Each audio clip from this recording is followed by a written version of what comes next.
हे गायज एक विरा तर गाईज बॅकग्राऊंड म्युझिक इग्नोर करा. तर मागच्या ब्लॉगमध्ये बघितलं की आम्ही गणपती आणला, तर आज होती गणेश पूजा. तर आज बघूया आता काय काय तयारी चालली आहे. तर इथे ब करते गणपती बाप्पासाठी 21 मोदकांची तयारी. तर आता इथे बचे मोदक सुरू आहेत. काहीच मागे आरती चालू आहे. तर इथे दादा करतोय गणपतीच्या सर्व पूजेची तयारी, म्हणजे सर्व ऑलमोस्ट रेडी होतं. सगळं पूजेला साहित्य वगैरे जमा झालेलेच. आणि आम्ही भटजी ऐन टायमाला बुक करायला गेलो, त्यामुळे आम्हाला भटजी काय भेटला नव्हता. मग आम्ही आमच्या वतीने एक जुगाड लावला, स्पीकरवर ऑनलाईन पूजा लावली भटजी न भेटण्याचे कारण स्पीकर. आता इथे चालू आहे गणपतीची प्राण प्रतिष्ठा, म्हणजे आता गणपतीची पूजा संपूर्ण होईल. पूजा झाल्यानंतर आम्ही गणपतीची आरती करून घेतली.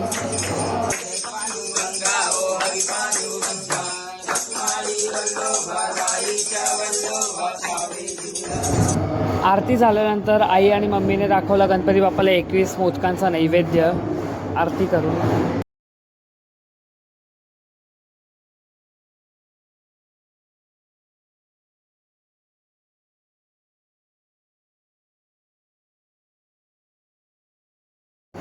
तर काहीच नंतर मी बसलो जेवायला. डाळ भात भाजी, चवळीची भाजी होती, वाटाणा फ्लावर आणि खीर. ते या सर्वांचं पण जेवण चाललेलं असतं. जेवता जेवता सगळे असे गप्पा मारत जेवत होते सर्वांचं. गाईज नंतर आम्ही गणपतीचं सहज लक्ष केलं तर त्या खोबऱ्याची वाटी असते, त्यात गूळ असतो, तर गणपतीचं स्वरूप दिसलं आम्हाला. तर ते खूप सुंदर दिसत होतं. आणि कंठी कशी वाटते ते पण सांगा. नंतर आम्ही संध्याकाळी आरती केली, जे की मी घुंगरूचा जुगाड लावलेला. ते अशी पंच आरती केली आम्ही संध्याकाळी.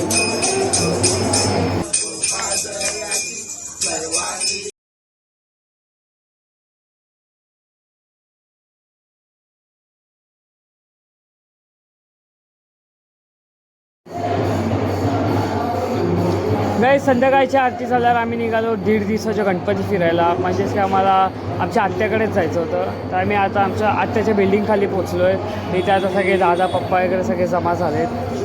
नंतर बसलो आम्ही आमच्या विद्यार्थ्याच्या घरी. तर हा तिकडचा गणपती होता आणि डेकोरेशन सुंदर होतं असं.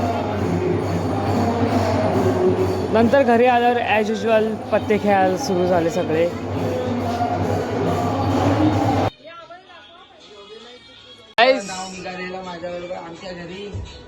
पत्त्यांमध्ये मी हारतोय जिंकतोय. आता जाऊन आम्ही न्यू मेंबर आता आलोय. नवीन कॅट फायनली अनबॉक्स.